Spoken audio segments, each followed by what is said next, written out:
Hey everybody, just gotta let you know that last week, Oakland Raiders President Marc Badain got up in an NFL meeting within the NFL owners' meetings that were held in Dallas and called the NFL's Las Vegas market study bullshit because it didn't present Las Vegas in a great, bright, rosy picture, the kind that Badain wants and Mark Davis wants to justify their plan to move the Raiders from Oakland to Las Vegas.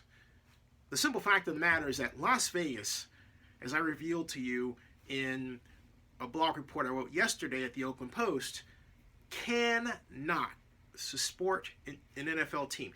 Repeat, Las Vegas cannot support an NFL team right now. Now, before I explain why yet again, let me focus on what is wrong with the study that was written for the Oakland Raiders. It was written by a company called Convention, Sports, and Leisure out of Plano, Texas. Convention, Sports, and Leisure has a long history of producing overinflated reports for its clients. And that doesn't come from me. That comes from the San Diego Union Tribune in a scathing article written way back in 2010 where they looked at not just what was done with respect to Petco Park, but stadiums in other markets, in other cities. For example, the San Diego Union Tribune points out that the San Jose Mercury News noted that, and again, this was in 2010, that their rosy study about a ballpark for the Athletics in San Jose failed to note that the city of San Jose would have had to spend $42 million on land acquisition. That's a big something to leave out. There are other examples as well, and if you want to read the full article, you can just click on the link right here in the description to this vlog, but I digress. The bottom line is that the Raiders went to CSL, and as the article in the San Jose Union Tribune notes, CSL is noted for basically being that organization that you hire to give that rosy scenario that you want to present to someone to get them to approve your desire to do something in the world of sports stadium development. In this instance, what the Raiders are trying to do is get NFL owners to back their desire to take the Raiders out of economically rich Oakland and put it in economically poor Las Vegas. Las Vegas truly is economically poor. Almost one half of all employment is centered in two areas, and that's basically professional services and business services, and then other types of services, basically restaurant workers, retail workers. The vast majority of people in both of those areas make minimum wage, which is in Las Vegas either $8.25 or $7.25. That's right, $7.25 if the employer provides health care. That comes out to $17,160 per year salary. That's it. By contrast, the average in 2015 price to attend a single National Football League game was $92.18. Over a 10-game period, that's $921 approximately that comes out of that person's salary. But here's the real kicker. According to the United States Department of Education, in its application for a loan for a student, poverty level for one person is $17,655. That's right, I'll repeat, $17,655. If you listen to what I just told you, and then compare it to the $17,160 that is the salary yearly for someone in Las Vegas at minimum wage, at $8.25 per hour, then you discover that, hey, a number of people in Las Vegas are working at a poverty level wage. Poverty level. And these folks are expected to buy tickets to a Raiders game. It's no wonder that even the planners for Raiders Stadium were resting their economic hopes on tourism. So tourism, think about it. So you're asking a person to buy a plane ticket to come to Las Vegas and a hotel room ticket, and on top of all that, a Raiders ticket on a weekend. Basically spending, okay, let's say, $200-$300 for the plane ticket. Maybe on Southwest you get away with $89, okay? Then you're looking at a Raiders game, okay, that's $200 right there. Then in a hotel room, maybe, okay, you're looking at $300, and that doesn't include food and transportation and everything else. So you're looking at $300 or $400 for one person. That's a huge chunk. And that doesn't even begin to look at what the average wage for the person most likely to fly in for a game would be.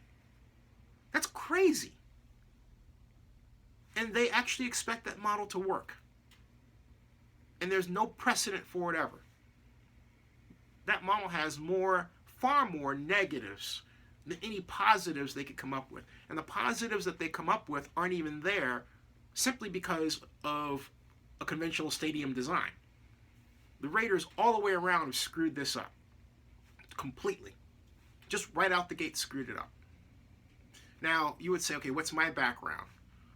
My master's degree is in city and regional planning, urban planning actually, from the University of California at Berkeley. My undergraduate degree is also I specially designed it to be in urban planning using the General Studies program at Texas Arlington.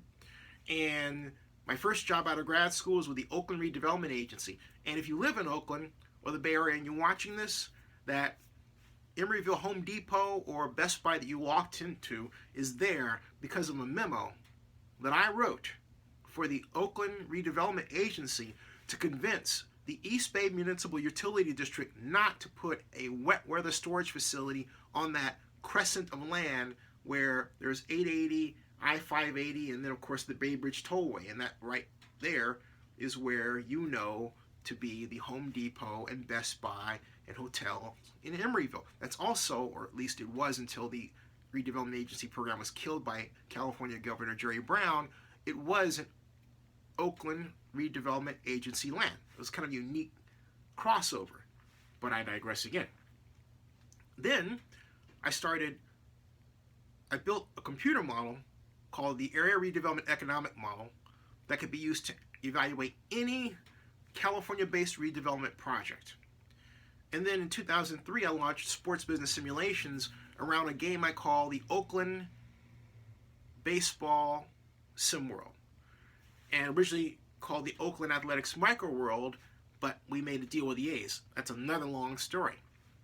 That game that I built allowed you to run the business of the Oakland Athletics online. It was used at the University of San Francisco and over 40 colleges and high schools around the country.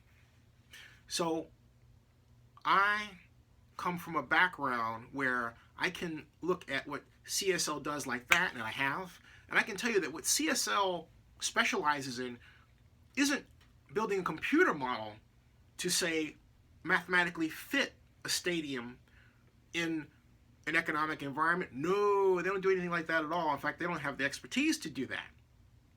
What they do is they get a bunch of numbers and they put them together, like numbers like, for example, employment here or new businesses coming in, and they specialize in putting together numbers to produce a rosy scenario.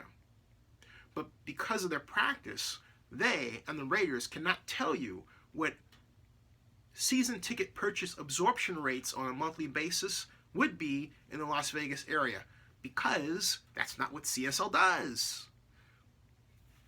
Now, there was an organization that was released to do a ticket survey, and you haven't heard the results from that. Why? Well, it's simple. The numbers aren't good. Las Vegas does not have the ability to absorb the season ticket base that the Raiders would demand. The standard per game ticket price of $92.18 across the board in the NFL is $30 greater than the National Hockey League. $30 greater. That's a big difference when you're trying to figure out whether to go to a game, or buy groceries for the kids. That's a huge difference. $30, particularly in the Las Vegas environment, can buy a lot of food. Why would you waste that opportunity if you're pitching pennies on buying a ticket to a sports event at an NFL game on a weekly basis, or even for that matter, twice a year? That's a huge chunk of money to come up with for a number of people who are making poverty wage rate salaries. It can't work in Las Vegas. It simply cannot work. Stay tuned.